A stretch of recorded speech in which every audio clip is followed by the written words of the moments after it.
I'd like to begin with a trigger warning. Beware.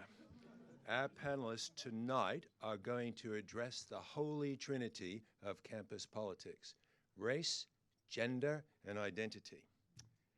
If you feel threatened by these subjects, we don't have any counseling for you, we don't have any happy puppies, and we don't have... the CIS believes in civilized but robust debate.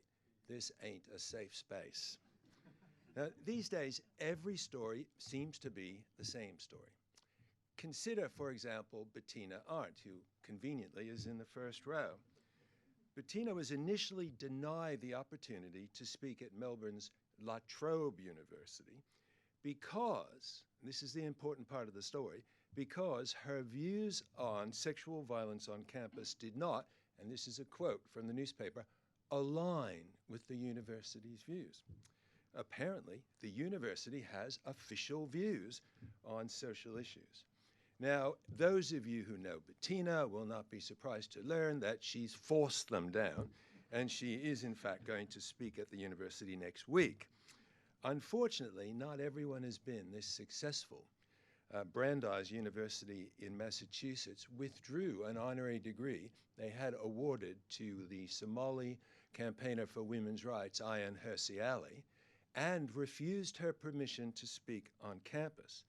The university said her words would be hurtful and dangerous to students.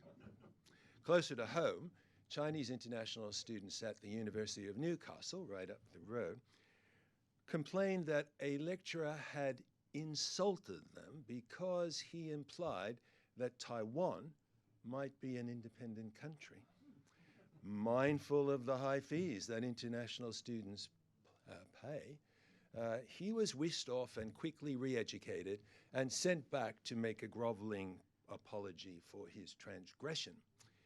A lecturer at Sydney University met the same fate when he showed international students a map that depicted territories claimed by China as actually being part of India.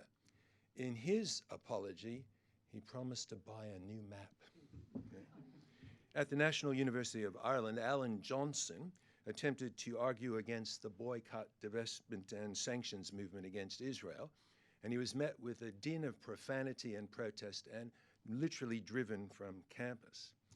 And this is my new addition to this. You haven't heard this yet, Tom, but in England, London's South Bank University, I never heard of it, but apparently it's a university, has instituted a ban on blasphemy in 2018, a ban on blasphemy. Now, none of this should be surprising. Washington's Brookings Institution reports that 50% of university students believe that it's acceptable to disrupt speakers by shouting and making noise, and 19% go so far as to condone violence in order to silence speakers whose views they find objectionable. And this is not just theoretical. In Connecticut, the sociologist Charles Murray, who has spoken here at the CIS, was physically attacked when he tried to speak to some students, and an academic who was accompanying him wound up in hospital, seriously injured.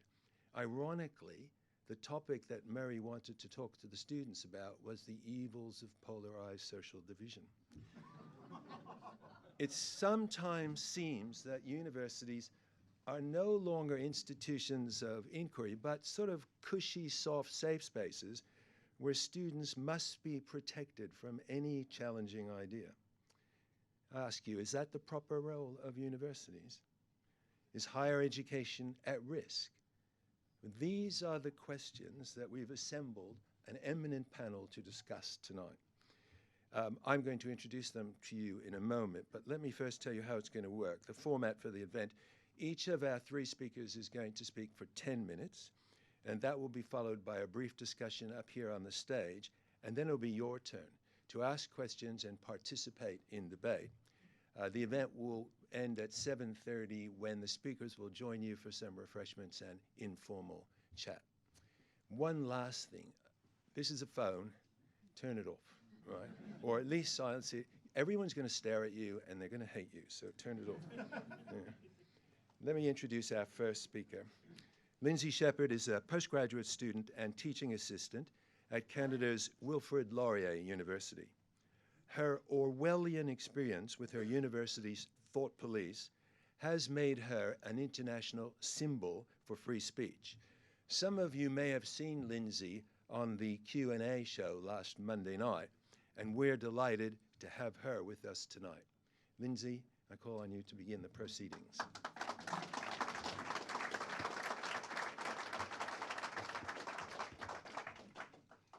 All right, hello everyone. So last November and December, I was involved in a controversy, and I'm going to explain that controversy just in detail so that before we get to the Q&A and discussion and all that, it all makes sense. Okay, so as mentioned, I am a graduate student at Wilfrid Laurier University, and I was also a teaching assistant. And I was a teaching assistant in the Department of Communication. I was teaching a course called Canadian Communication in Context, CS 101. And every week we had a topic or a theme that we were going to address. And so sometimes it would be punctuation, sometimes style and language, APA formatting, etc. This particular week it was grammar. And so instead of just going over the do's and don'ts and, kind of the dry material as to grammar, I also wanted to address how something like grammar can be actually a politicized issue. And to demonstrate this, I chose to play some video footage from public television in my province, Ontario, from a show called The Agenda with Steve Paikin, highly regarded show in Canada. And on this panel, the footage that I showed was Jordan Peterson. Has anyone heard of him? And then there was also another professor of transgender studies, Nicholas Matt. So the context of this was Bill C-16, and it's a law in Canada that passed, and Jordan Peterson saw it as compelling gender-neutral pronoun use, and therefore he refused to use those pronouns. But Nicholas Matt, the other professor, was arguing, well, these pronouns are related to a trans student's or non-binary student's dignity, so it's better to just use them. And so I showed them in conversation to my class. We had a discussion about it. The discussion, no one left the room, no one cried, no one yelled. I thought it went quite normal. And I took a neutral approach to the clip that I showed, so I didn't denounce Peterson's views. I didn't feel the need to do that. I also just don't denounce them. I think he's added immensely to public conversation, not only in Canada, but internationally.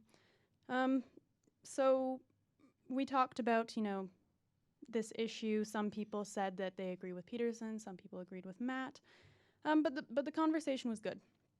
However, the next week, I got an email saying that I had to come into a meeting with the professor of the course, as well as the program coordinator for my master's degree, and a diversity and equity official, and that will become very relevant. And so I was told in this meeting that someone or some people, we don't know if it's one or multiple, they had a problem with the clip that I played. And so there was a complaint or complaints. I asked, how many people, and can I see the complaint? Can I know the content of it, just so I know exactly what the problem was? No, I was told I can't. So I'm just gonna have to take their word for it that something went wrong. And so I was told that by playing a clip from public television in the classroom, I had created a toxic climate, an unsafe learning environment. The video I played was threatening. I targeted trans folks. I violated 3 policies. So one was Bill C-16 itself. So by presenting criticism of C-16, you're violating C-16. Also, the Ontario Human Rights Code. These 2 were kind of debunked. But I did violate the university's gendered and sexual violence policy for transphobia. I actually did violate it.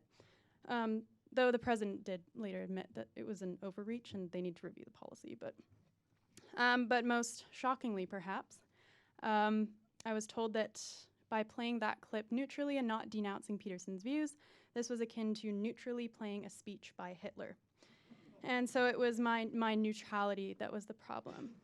And if you're familiar a bit with my story, though, you'll know that one major thing kind of changed the narrative here, and it's that I secretly recorded this meeting and I released it to the media. Has anyone listened to it by a show of hands? Okay. Yeah, so it's 42 minutes of cringeworthy content. If you Google my name, Lindsay Shepherd Audio, if you have some time tonight, want to have some fun, you'll hear me crying, basically. But I think, I received an apology from the professor and the president, but I think what's particularly interesting about this situation is the outcry and the activism that happened as a result. So one thing is, for example, a professor named Greg Bird. He first came on my radar not only because he's a professor in my own department, but because he wrote an op-ed for the local paper. And he said that the campus had become unsafe as a result of the free speech debate that was occurring. The debate had opened up, so that was unsafe. And he asks in his op-ed, this is a direct phrase, is freedom of speech more important than the safety and well-being of our society? So he sees free speech and societal well-being as mutually exclusive, and you just can't have both. You have to choose one. And his example of the campus being unsafe, because you'll know that when people make these claims of feeling unsafe, often they actually don't really point to an exact example, but he did, which I give him credit for. He said that he was receiving rants on his voicemail and email from angry members of the public. And I talked to a journalist about this because she noticed that op-ed too, and she said, well, that's just a normal Tuesday for me, is listening to the rants on my voicemail. Like, if you're putting your opinions out there, people are going to talk back to you probably. Then there was a free speech rally that was held in my name, just kind of in the midst of everything that was happening. And one professor from the Department of Communications, so they seem to, you can see a theme, like it's kind of this hub of people who have major issues. So the free speech rally happened, and this professor, Jonathan Finn, he told students in the Department of Communication, do not come to class the day of the free speech rally because it will not be safe. The campus will not be safe. But I think maybe what we need to understand about people like him is they genuinely believe that free speech supporters, anyone who cares about it, are alt-right neo-Nazis who will storm his office with torches, right? He probably really thinks that, so I guess we shouldn't be too hard on him. And then also as a result of that free speech rally, there was one activist from the LGBTQ Center, and he and others were claiming that there was a spike in transphobic violence that was directly related to the free speech rally. And yeah, you have to question their use of violence, because also playing a debate with Jordan Peterson is violence. It's epistemic violence. So he was saying that there was a spike in violence. But myself and a lot of other people in the media were concerned, obviously. I don't want anyone getting physically assaulted or anything. And so the media looked into it and asked the police department, what kind of reports have you been getting? And there was nothing. And then they asked him in a news article, you can read it, can you provide proof of the things that are happening to the members of your center? And he said that he doesn't have to provide proof because he doesn't have to perform his trauma. So you're allowed to directly connect violence with, a rally that I spoke at, but then when we ask you to back it up, you don't have to perform your trauma. And there's a lot of other interesting things. Yes, there's a lot more, so stay tuned. Our next speaker is Claire Lehmann. She's the editor and founder of Quillette, an online journal that dares to challenge conventional wisdom. She's a psychologist, a writer, and one of the recognized leaders of the intellectual dark web. Please welcome Claire Lehmann. Okay, so I've been paying attention to the pages that Facebook has been removing from their platform due to them being linked to Russian trolls. And I've been paying attention, and one page was called Resistors, which posted anti-racist, pro-feminist, anti-fascist memes. Another page was called Black Elevation, which was like a replica of a Black Lives Matter page. They promoted the counter-protest to the Unite the Right rally, which recently happened in Washington. So Russian trolls were pushing the anti-fascist agenda on Facebook. And Facebook has taken these pages down because of political interference. Now, what I want to know is, why are the Russians wasting their rubles when the academics within Western universities are doing the job for them? A concept that has become quite popular in academia and on campus is this concept of the microaggression. It's an unintentional slight that can hurt a person, but the intention of the speaker is irrelevant. This concept has come out of critical race theory and whiteness studies. Now, if you don't know what whiteness studies is, it is taught at Melbourne University, so it is here in Australia. It's not just an American phenomenon. It teaches concepts such as white privilege, white fragility, toxic whiteness. It teaches this idea that race is entirely a social construct and whiteness is at the apex of a hierarchy, and everything in society has to be aimed at dismantling that hierarchy.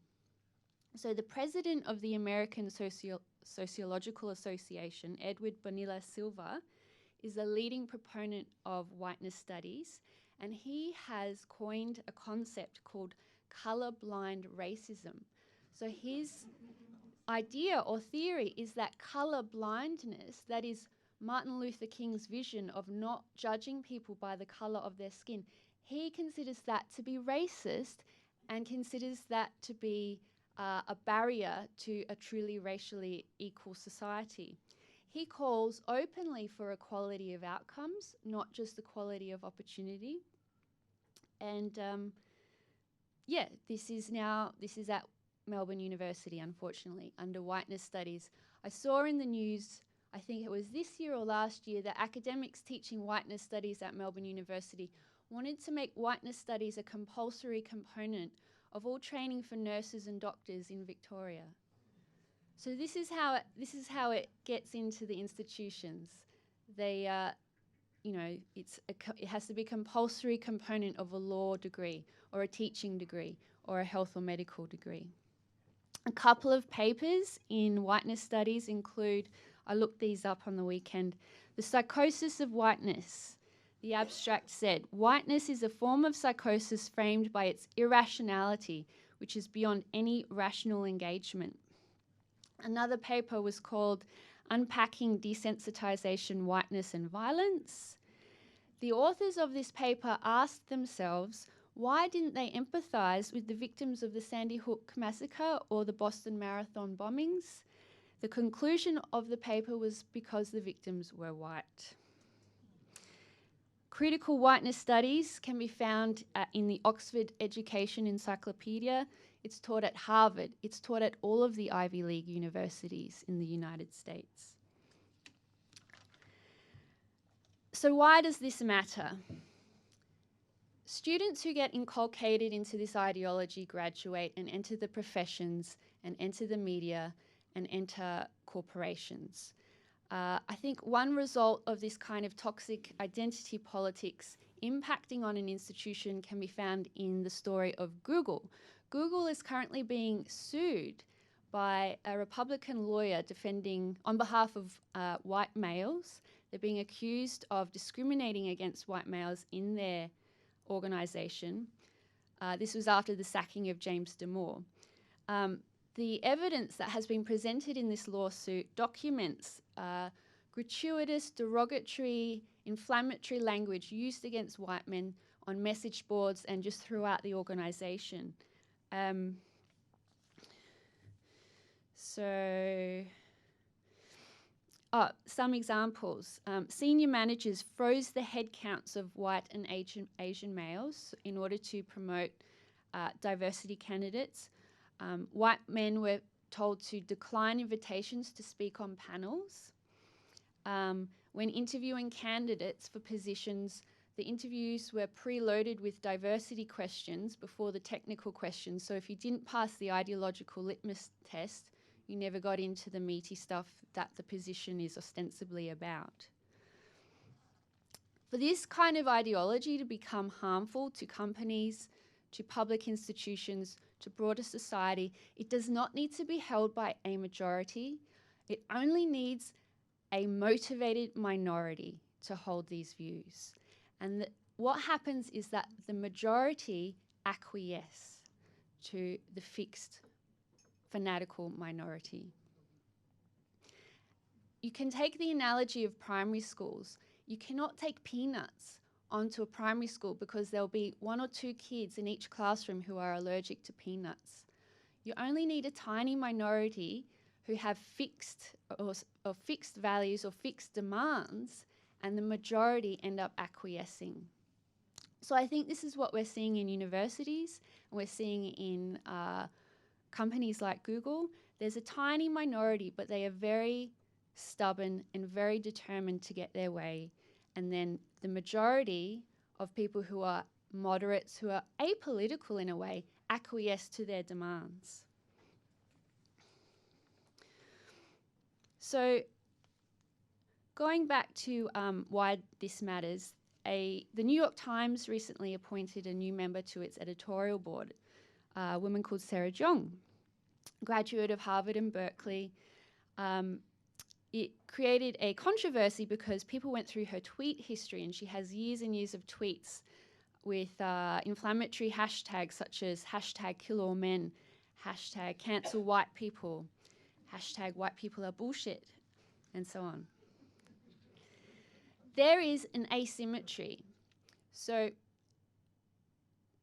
there are microaggressions that white people can commit, or men can commit against women, but these rules are not reciprocated. So people who determine themselves as being part of a special victim group minority don't have to reciprocate with the same rules of courtesy and politeness. So I see this asymmetry in rules. One group of people are protected by microaggressions, and we have to be exquisitely attuned to the feelings and needs of certain groups, and other people just have to cop it with the hashtags #KillAllMen. I see that as extremely damaging to a harmonious civil society. Civil principles are supposed to be reciprocal. I treat you fairly, you treat me fairly. When we erode that with these ideas of privilege, toxic whiteness, toxic masculinity, when we group people according to their identity and then place them on a hierarchy where certain members of groups are morally more pure and other groups have to atone for sins of the past, I think that sets up a really dangerous environment for civil society. And I'll leave it at that. Thank you. Our next speaker is Tiffany Jenkins. She's an author, academic, broadcaster, and consultant on cultural policy. Tiffany's book, Keeping Their Marbles, How Treasures of the Past Ended Up in Museums and Why They Should Stay There, was published in 2016 to great critical acclaim. And she's next. Tiffany? As a white woman, no, that's a different talk. In 1964, at the University of California, Berkeley, student protesters were hauled off campus in handcuffs by the police. They were then protesting a ban on political activities on campus. It was a really, I think, exciting time. It was the birth of the free speech movement that would be the mold for student protests for the rest of the 60s, that would take in support for the civil rights movement and take a stand against the Civil War. It was a really different time then for free speech. In 1969, in the case Brandenburg versus Ohio, the ACLU, the American Civil Liberties Union, defended the First Amendment rights. Just think about this. They defended the First Amendment rights of a Ku Klux Klan leader, prosecuted for addressing a small rally calling for revengeance against blacks and Jews. They defended him in a shocking and quite remarkable case. The US Supreme Court reversed the Klan leader's Clarence Brandenburg's conviction, narrowly defining incitement to violence as speech both intended and likely to cause imminent harm and illegal action. So Brandenburg made an essential distinction between advocacy and action, which activists today who equate hate speech with a discrimination or words they do not like, which causes them the feelings of harm, seek to erase. For today, it's a really different story. And we're only talking about 40 years here, but quite a lot has happened. On campuses, you see campaigns against free speech, the banning and the non-inviting of speakers that may challenge orthodoxies or just run foul of the most sensitive student. You see all kinds of disciplines, especially the humanities, subject to some kind of health warning, the trigger warning, where you apologize in advance and warn students that say they want to read The Great Gatsby, they'd better be careful because, after all, it deals with themes such as suicide, domestic violence, adultery. You also hear of microaggressions, which Claire touched upon, which is a term used for brief and commonplace daily verbal behavioural indignities, which, as she said, crucially, are not necessarily intended, but they are unintended.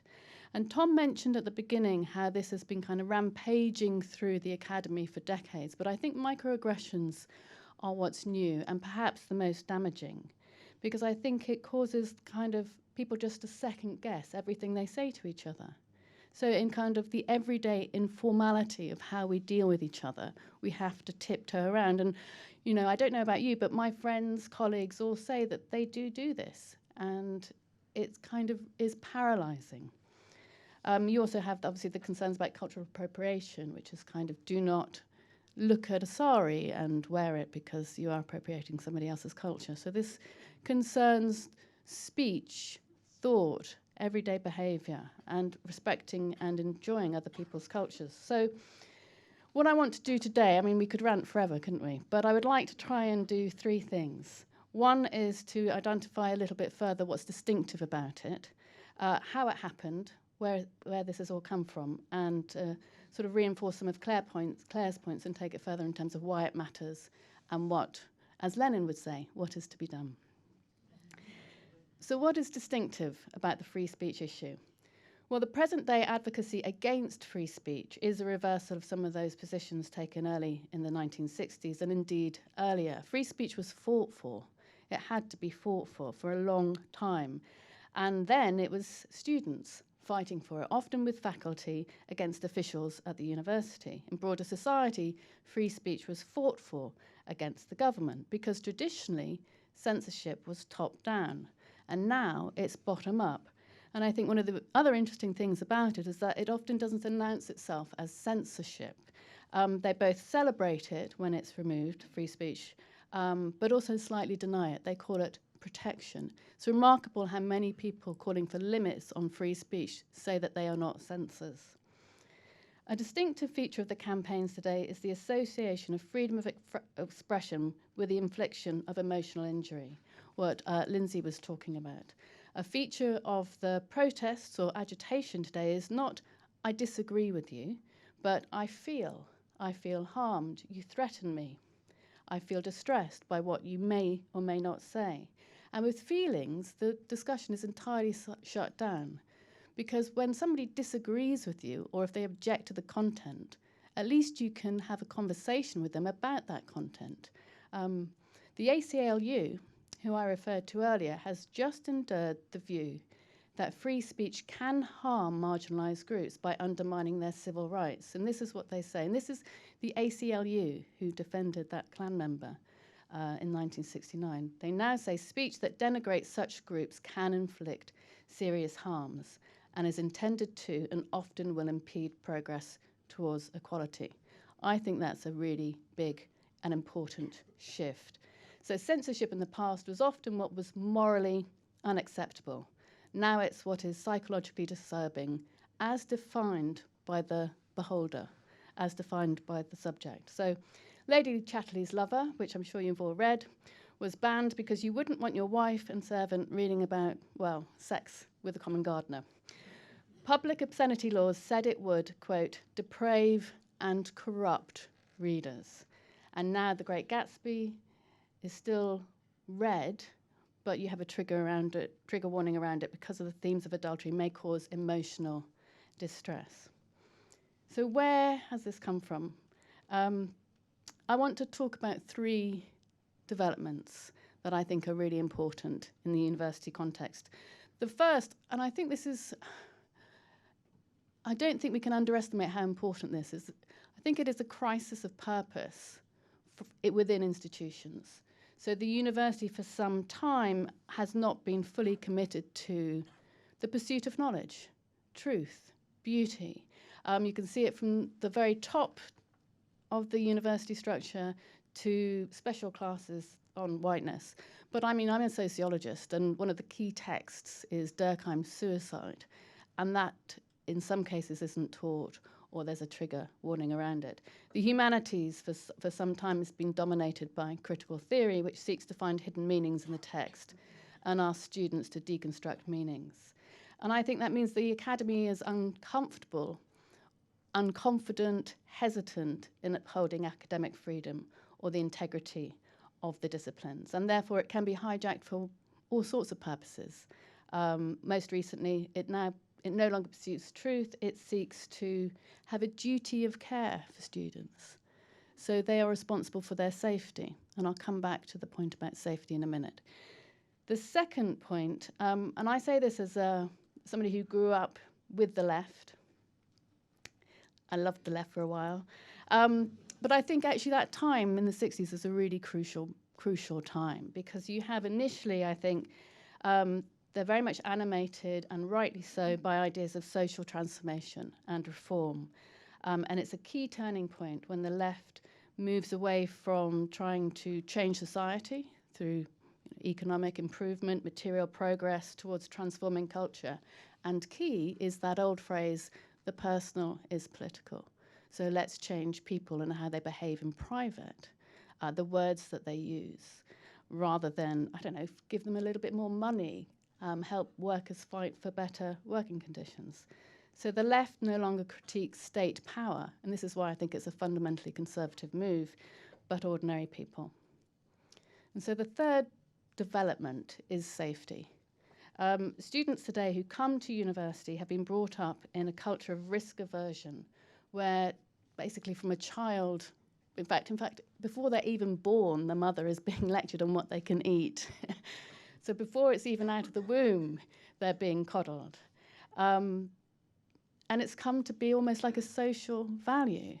My stepson was taking some exams at university, and his first response to stress, which is an entirely normal thing to be stressed about, exams, these things matter, was to go to the doctor and be prescribed some sort of beta blockers to calm him down.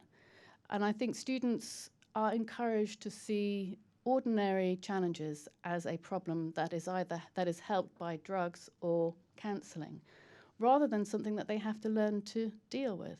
I mean, they are encouraged to do that, so is it any wonder that they demand that the university protect them and treat them safely? And I think that keys into the way in which the victim has tremendous moral authority today. And I'm not surprised that people sort of compete. I think we probably almost find ourselves doing it ourselves, because it's an easy get out sometimes. I didn't do this, I didn't achieve that because, well, I had a bad childhood, or I felt vulnerable. There was a white man who put me down. So there is a kind of, we all want to find excuses for why it didn't work out for us. So children are encouraged to deflate emotional harm, to find difficulties in ordinary life, to effectively remain children. So why, I mean, I think we know why it matters, but let's just dwell on that. Scholarship and teaching is hampered. There are questions that are not asked within the academy. There are discussions that are not held, just for fear of saying the wrong thing. Fundamentally, the values of the safe space contradict those of the university, which is a no-holds-barred pursuit of truth, and one that is universalistic. So students are encouraged to identify as trans or whatever identity it may be, rather than as a scholar, as a chemist, as a sociologist. And that kind of universality is eroded. It's entirely conformist, and you see the cultivation of continued offence, seeking and feeling. People are rewarded for being fragile. Claire made a really important point about minorities. I think the people who are incredibly influential in the activist groups are a minority, but few people are speaking out against them. And I think that relates to the few points I want to make now about what is to be done. The problem is not always the behaviour of those small group of activists, although they're tedious, but the absence of a confident opposition. And I think we need to rediscover the pursuit of knowledge, the love of learning, the love of literature and sociology, dare I say it as a sociologist, remake the university. Now, it's either done within the university or out with the university. I think we can explore both options. Expose the problem, challenge those seeking offence, provide a sensible language in which to confront it. In my experience, many students are bemused. I think that lecturers are actually the most cowardly, but the students, they're bemused and they keep their heads down. But we need to, as adults, show them that they don't have to do that we can kind of challenge this and question this, and want to show them that what matters is not their identity or victimhood, but their accomplishments as a scholar or a student. We need to ask more of them and of ourselves. I think we need to encourage everyone to, and I can say this as a woman, to grow some balls. Finally, my last recommendation is a book. I read it recently, and so I've been recommending it wherever I go. It is a book called Reading Lolita in Tehran, a memoir and books, and it's by the Iranian author and professor Azar Nafisi. It's written in about 2000, and it's of her experience when living in the Islamic Republic of Iran in the 1980s, after she was dismissed from the university for refusing to wear the veil.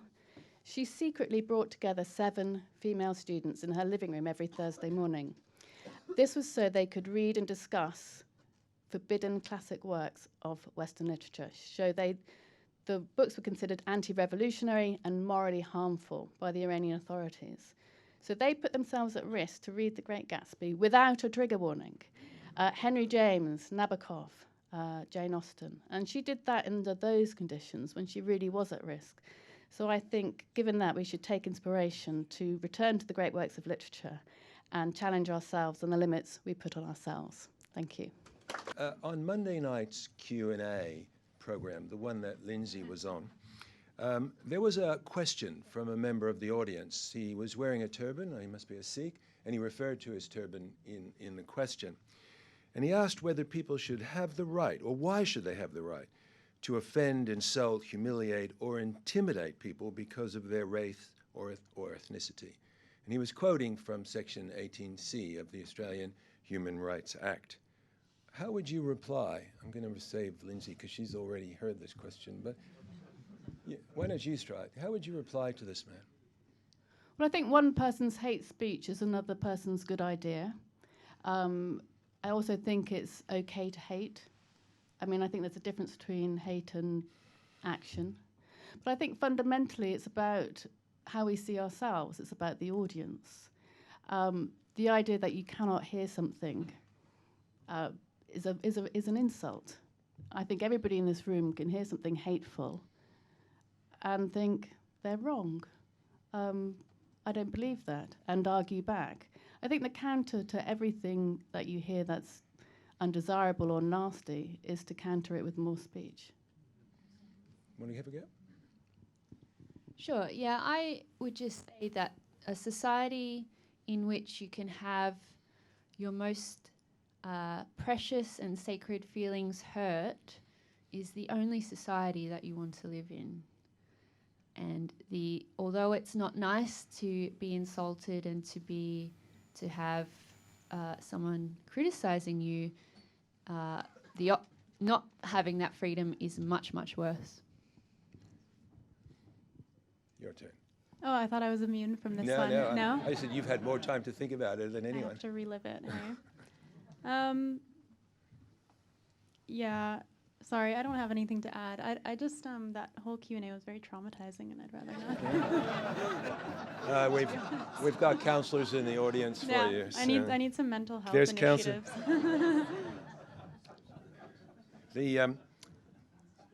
Does free speech require that everyone be permitted to speak on campus? Is there a real philosophical or ethical or moral theory that says that everyone who has some sort of divergent idea has an equal right? For example, are universities obligated to allow anti-vaccine speakers to speak on campus? What do you think? Well, I have a club that brings speakers to campus, and I definitely wouldn't bring an anti-vaccine speaker. They've actually reached out to me and asked if they could come speak. Same with like flat Earth. What else? Holocaust denial. Like, that doesn't add anything to public discourse for me. So I wouldn't invite those people. And I think the student club leaders need to, because it's generally, or maybe faculty members bring in people too, but it's up to their discretion really. But I think once someone is invited, they shouldn't be shouted down. I think it's actually more powerful when you have someone speak and barely anyone shows up. Like that Unite the Right 2 rally. Like, isn't it tragic when, I mean, we don't want a Unite the Right rally, but like when you see only 20 people show up, it's like, that's actually so much more damaging to you. Yeah, I've heard arguments about inviting provocateurs onto campus, and some people have suggested that they're not offering intellectual discourse and therefore shouldn't be allowed onto campus or shouldn't be invited. But I would say that in an environment where there is such little political diversity on campus, just being contrarian is going to offer students something of value. And I can't imagine students inviting an anti-vaxxer to university, but if they did, it would be a good way for students to look at the propaganda that is used, deconstruct it, analyze it. That you can always find something of value. You don't have to agree with people. We can disagree, and we should be trying to bring a culture of disagreement back, I think. They have no obligation, but I think these are universities. These are meant to be some of the brightest, smartest, engaged people in the country. And if they can't handle that debate, then who can? I think they almost have a responsibility. Now, when these ideas are influential, you have to take them on. The anti-vaccine thing is influential. In some countries, actually, the anti-Holocaust, the denial of the Holocaust is influential. How do you deal with that? You expose it, you engage in rational conversation. So I think in a way universities have a greater obligation. We're talking about speakers on campus. Would they have the same obligation for staff? I mean, there's a free country and everyone here can have whatever opinion they would like to have. They can believe that the earth is flat, but I don't have to give them the chair in geography, do I? Well, if geography, I mean, they have to have expertise, and there's peer review and accountability, intellectual accountability. Isn't that important for a university? That's important, yeah. I think so too. Yeah. So we can agree on that. You could. There's a no platform movement, meaning don't give people a platform to produce their awful ideas, whatever they might be. Because they're too dangerous. And you've heard about that from the three speakers already, this whole idea of dangerous. My question to them, this is my last one, and then I'll go to the audience. Is there any topic that's too dangerous to be talked about? I'd like to say no. I'm struck in Britain, where we do have a problem with radical Islam, that it is not discussed at universities. And the reason why I think that's a real problem is that, for me, the interest in radical Islam is much a kind of problem of internal, not being able to inspire people within our own communities, within our own country. And so I think it's vital that we do take that on. Nobody will touch it, but I think it's absolutely essential. Anyone else want to? I think in some very specific circumstances you could argue that some knowledge should be kept to the experts. I mean, you don't want to be publishing manuals on how to build weapons and things like that. And secrets around national security. But we have protocols and policies to keep that kind of knowledge locked away anyway. Anything that's of intellectual, a topic that's of intellectual debate or philosophical debate should be up for discussion. Thank you. Yeah, I can't think of anything that would be too dangerous. I just think, like what I was saying before, what actually adds value for the students. And, you know, the students are oftentimes bringing in the speakers, and, you know, these are still university students. They're not dumb. Like, they can have good judgment sometimes, although I know standards really are lowering drastically to get into university. So, I mean, maybe that might change. But for now, we can maybe trust their judgment as in, like, to who they want to bring to campus. Thanks very much. Now it's your turn. Questions and comments from the gallery. I'm going to give the first to the boss. Tom, you go first. In the spirit of dissent and provocation, let me put you on the spot here and say that your critics, and I've had many friends and former colleagues at universities around the world, many of them will say that you are overstating the problem to which you've just been referring, that this is a tiny minority of activists and radicals, that the broad mainstream on campus, whether they be students or academics, are actually quite ordinary and they recoil from this nonsense. And many of these people, my friends, would argue that campus radicalism, for instance, was more extreme half a century ago. In the late 60s and early 70s, university campuses all around the Western world had protests and violence and whatnot. If you walk around Sydney University campus, there's no violence, there's no protests, really. So, question, are you overstating the case? Is there epistemic violence? Well, it definitely is a minority, definitely. The radicals are a minority. But the thing is, how I see it just from being a student is the vast majority of students on campus are totally disengaged. They don't do their readings. They barely come to class. They don't care about anything. They just want to pass with the lowest grade they can get. And so they don't really care what happens. And even if you were at the Wilfrid Laurier campus during all the media stuff going on with me, you could probably go up to a lot of students and they would just have no idea what was going on. And that's why the minority is so powerful. It's true. It's a noisy minority, but they have power. And we are already seeing the results of that power in institutions such as media, companies such as Google. Google is one of the biggest technology companies in the world, and they're being sued for discriminating against white men, and the evidence is quite shocking when you go through it. I was recently in San Francisco and I spoke to young entrepreneurs who talk about walking on eggshells in their own companies which they founded, because they have to hire engineers who come out of Berkeley, and Berkeley is a very extremely left-leaning institution, and all it takes is one engineer to be offended by something that is said in the work environment, and time will be wasted, money will be spent. And these are startups. They don't have time and money to waste.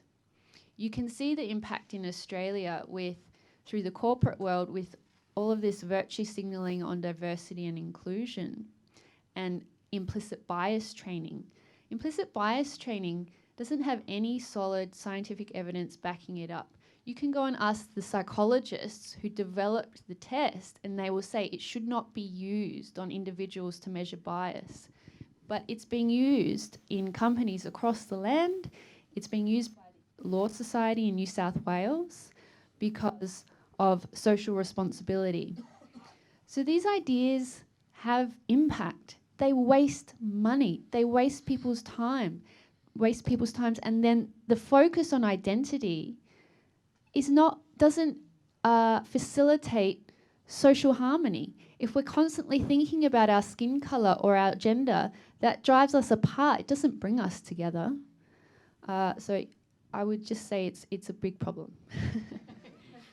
I think the interesting thing about it is that it doesn't announce itself in the way that censorship used to, but it has seeped into our everyday lives. How we deal with each other, that kind of second guessing, seeing each other through the prism of difference.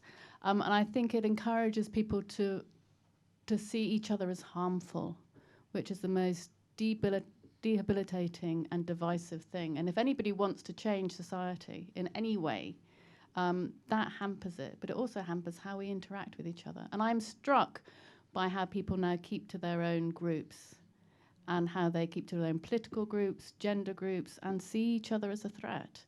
That is paralyzing. Well, thank you very much. Now, other questions? Here's one right here. Thank you for the opportunity. I'm struck by the irony of 3 women defending white male privilege. We do want you to apologise, though. Yeah. Just a little comment. With the education system that our previous Prime Minister, John Howard, introduced with funding, I don't see that education is going to be changing. They're strapped for cash and this is their inflow of money. Yesterday you mentioned the Islamic issue. I could not believe what I heard on television with this Anning comment about immigration. It wasn't his comments, or I don't even know if it's a guy. It was the politician's response that really got my goat and made me feel that all I heard was hate speech, this, that, and the other, and no ability to communicate, no ability to discuss, sweeping this issue under the carpet, dividing, creating radicalism. I don't see the answers coming from universities. I see them, we're all taking our cues from everyone else, and we got this from politicians yesterday. How do we actually break this down? I think that one of the things that becomes clear is that if you don't challenge those with whom you disagree, your intellectual muscles get really weak.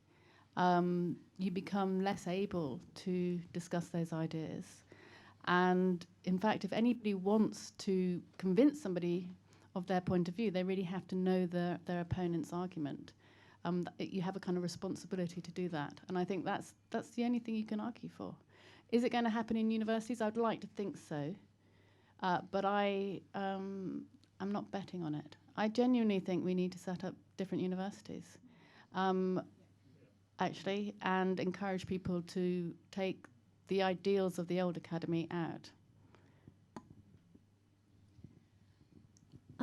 I tend to think that we currently place too much stock in politics and politicians in general, and we need to find answers for life's big problems outside of politics. And I think that's one of the reasons why Jordan Peterson has gotten such traction, because, I mean, he does have a political message, but most of his message is about finding meaning and purpose in your life outside of politics. And I think, you know, we live in a secular country, and religion is on the decline, and filling that vacuum is politics to a large extent. And we need to find ways to get it out of that, to stop focusing so much on politics, to give us meaning in our lives. I don't think there are too many Australians who would expect our politicians to give us meaning. You know? Yeah. I wouldn't think that's a widespread problem. I think something important that you noted was how universities are strapped for cash. It's the same in Canada. And this leads to a lot of problems. And for me, it's actually related to the flourishing of identity politics in universities, because it's very easy to take a class. For example, I took a class on race and media. It's very easy to get a good grade when all you have to do is find racism in something, because it's really easy. you know, there's a movie called Lucy from, I think, 2014, stars Scarlett Johansson. She's a white woman in an Asian country, and I can't remember the plot. But I studied that movie for my term paper for that course, and I got a really good grade just by pointing out, like, oh, it's a white woman in an Asian country, and like it's really easy. And then also the other thing, and I think perhaps it's happening here, is you get an influx of international students because they pay in Canada triple the tuition. And I did my bachelor's in communication, and we had tons of international students at the place where I did my undergraduate degree. I think in 2011 it was 45% of students were not native English speakers. And in my Bachelor of Communication program, a lot of people just frankly couldn't write or speak in English. They could not communicate. So, yeah. Oh, that's reassuring.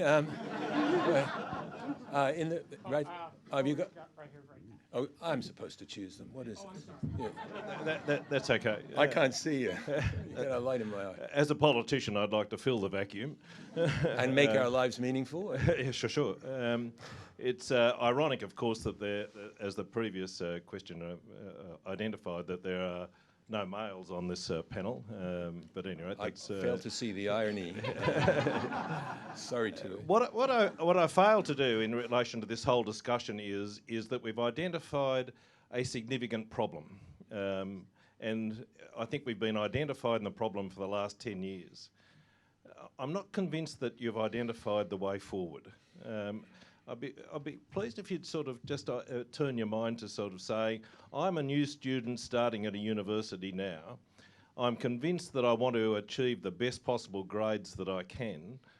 How do I go about that without aligning myself with the politically correct identities which pervade universities now? Because universities are really a lost cause in many respects, and maybe you've identified that we need to start again. And I think that's a problem if we do need to start again, because of all the funding issues and all that sort of stuff that goes with starting a new enterprise. But I'm not convinced that you've identified tonight the way forward. What's the way forward, panel? You can sign up to Quillette, Yeah. become a patron.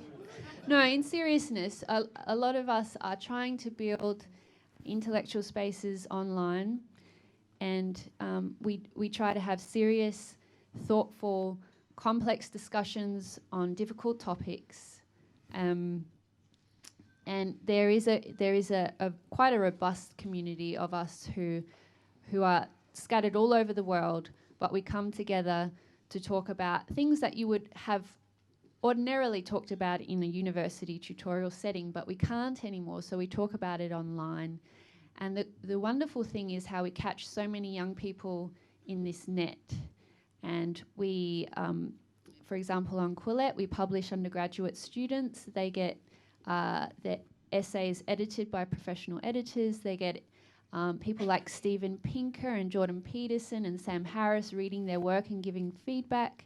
So I mean, universities, they're an institution, but institutions die.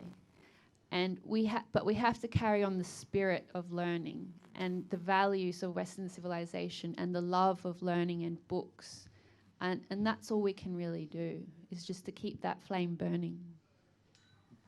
Yes, there's a responsibility we have to scholarship, and there's a responsibility we have to the younger generation. And I think that means having our eyes wide open and not telling, I would not necessarily encourage people to go to university anymore. As an individual choice, fine.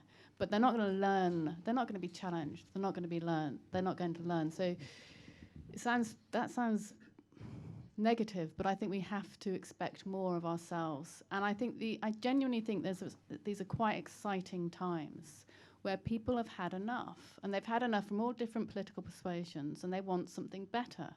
I think you can see that actually in the political domain. I'm more optimistic and positive actually about politics. I think people say they want something more. Treat me with respect. Quillette, I think, has captured some of that and shown that there are other ways. And I think we have to have high expectations. I know that's not the politician's answer, but I think there there are times. These are times when it is possible to be optimistic and honest. What do you think, Lindsay? You wanna go? For me, it's about getting a critical mass of people who will speak out. But I think when you look at my situation, for example, it's not very inspiring to other students to speak out in the way I did, because, like, you know, other students were publishing op-eds in student papers and local papers saying, I played hate speech in my classroom. I am actively silencing trans voices. I'm a transphobe. I committed gendered violence. These are students saying these things. There was an open letter that was in our student newspaper as like a letter to the editor, and it was signed by concerned students of Wilfrid Laurier who wanted to remain anonymous due to fear of retribution or whatever. And they said that me playing a Jordan Peterson clip in the class was clear white supremacist posturing, which I just really didn't get it. You know, your race will get attacked too, which is something that was really new to me.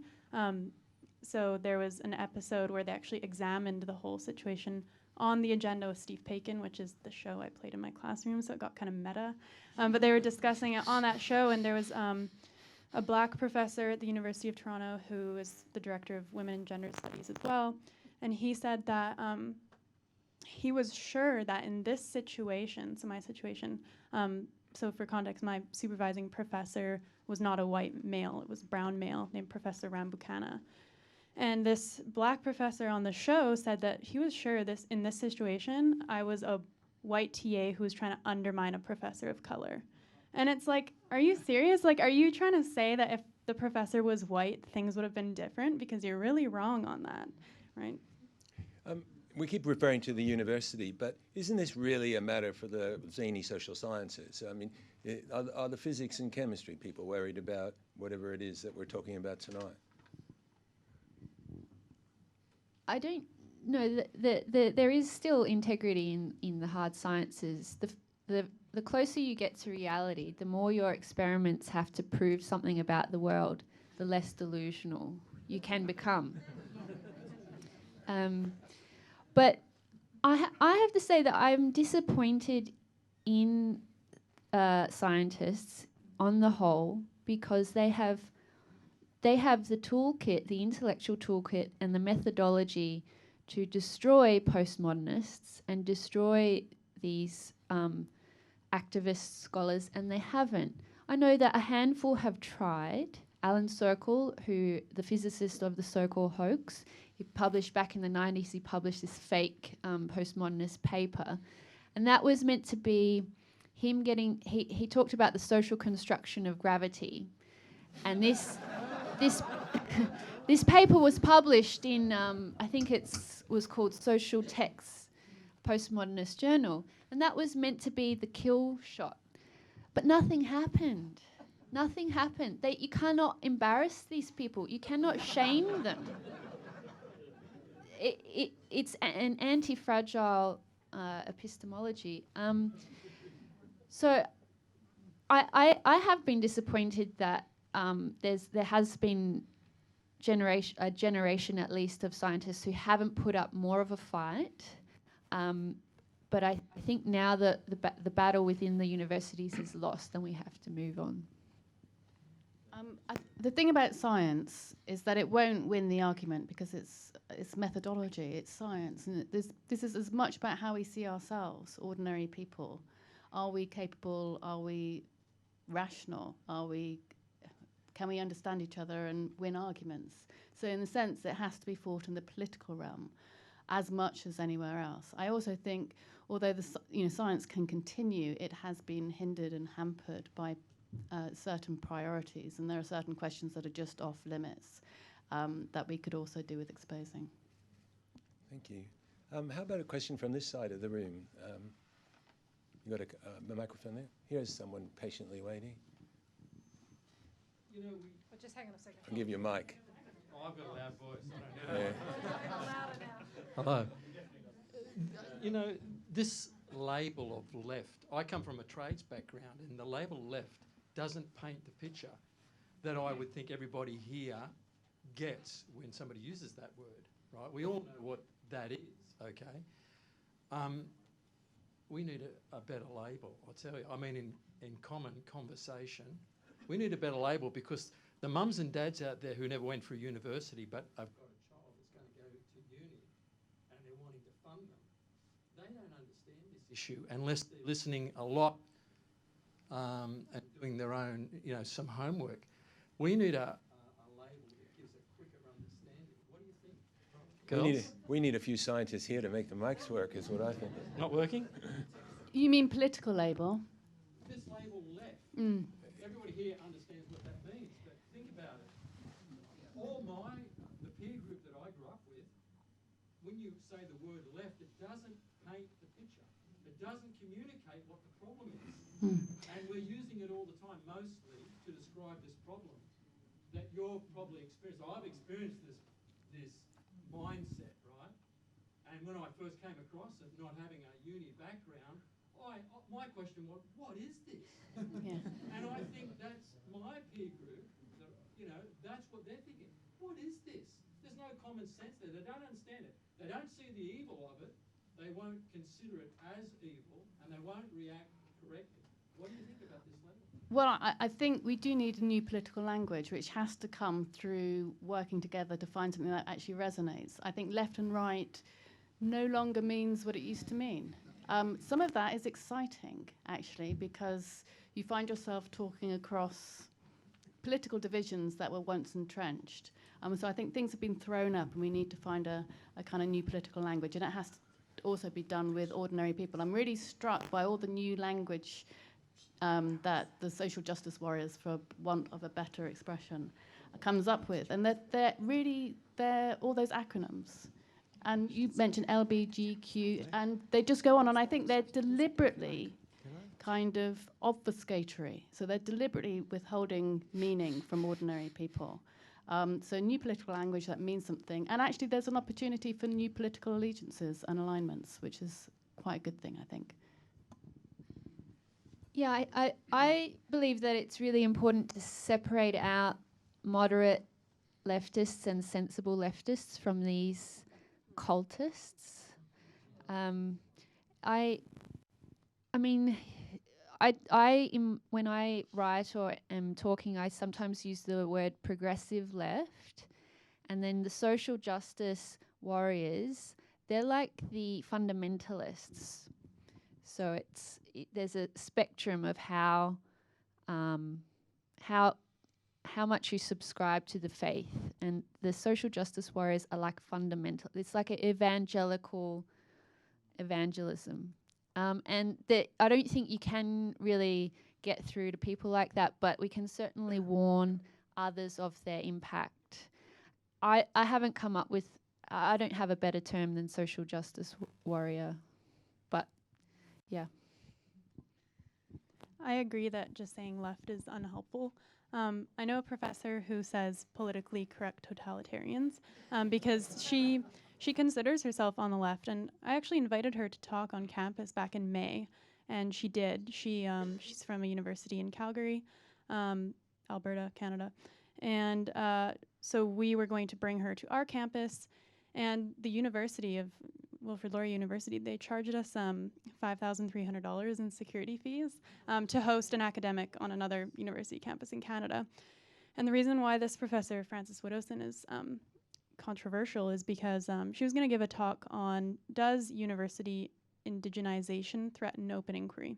And so basically she's concerned that these indigenization programs, so pushing Indigenous studies, for example, is not actually helping the education gap with Indigenous students, because they should just go into programs where they would learn the same things everyone else would, not just traditional knowledge. And so that's her concern, is closing the education gap. She considers herself a Marxist socialist, yet the day she came to talk on campus, the Marxist socialists protested her. And she was facing them, yelling at them. They were yelling like, justice for workers or whatever. And then she was yelling across, I agree with you, but they were drowning her out with siren machines, like wee wee. So. Thank you. The use of the security fees is a way of keeping people from campus, and it comes over and over again. How about in this corner here? There's someone at the front. Given that postmodernists are epistemologically actually opposed to objective truth, rationality, and Socratic discourse, don't you think that liberalism actually has to adopt a different strategy to deal with it than it did with classic socialism, given that socialists of the past played by the same rules as liberals, and now they don't? Same logical rules. The same logical rules. Good question. What do you think? Good question. I don't think we have an answer for that.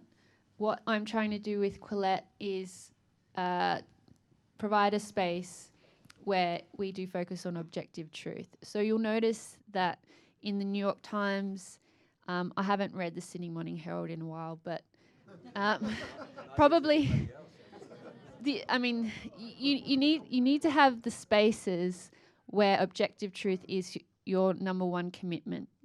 That's your principle. And if it's not going to happen in universities, we just have to make sure we have healthy alternative institutions in the media. We need to establish study clubs, book clubs. There's nothing, we can't kill postmodernism because it's anti-fragile. Keeps coming back. It's like a hydra, you know. You kill it and it comes back. We can't get rid of it. We just have to make it unpopular and uncool so that kids don't become seduced by it, basically. Yeah, no, I would agree with that. I think we'll get someone else. I can't see. You have glasses here. Sorry, there's lights in my eyes. Hi, I've noticed a lot of people who are generally opposed to government intervention in free market. Companies are recently calling for governments to treat companies like YouTube and Facebook, Google, Twitter, to treat them like public utilities because of the way that they're censoring and silencing people and propping up certain groups. Like the Young Turks is always on the recommended list, and then InfoWars has recently been unpersoned, or Alex Jones has recently been unpersoned, when they're really sort of polar opposites of one another. So I was just wondering what your thoughts are about that. Have we got to the stage where that's a necessary measure to take? Would that be a good thing, or is there some alternative to that? I'm conflicted over that. I understand the concerns that people have about censorship on these large platforms, but I'm on the side of the people creating the technology, and I don't think we need government. So the entrepreneurs in San Francisco and Silicon Valley and the people in Washington who want to regulate them, there's a lot of tension, and we don't need to give the people in Washington more power, is my view. But I understand the other side to that argument as well. I don't think social media companies should be regulated by government. I don't want them doing it themselves either. I don't want Mark Zuckerberg deciding for me what is and what isn't fake news. I think the web is a tremendous space for free speech, and I would defend it. I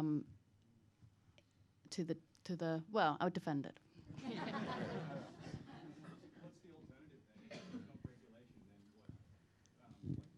What's the alternative if it's not regulation, you say? No regulation. There you go.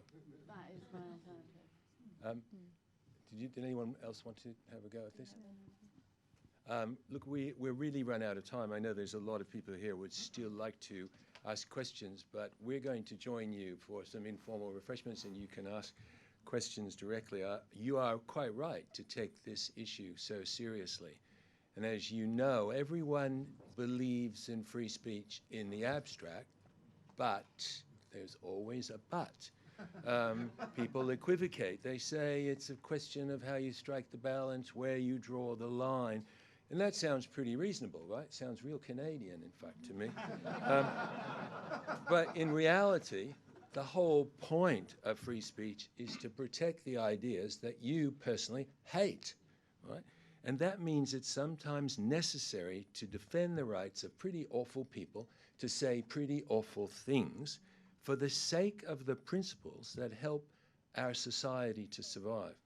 Now, as Robert Samuelson, who's a Washington Post journalist, wrote a very strong defense of free speech. He said it buttresses the political system's legitimacy. If you're a loser in an election and you don't have your success, you can accept your fate if you've had a chance to put your point of view.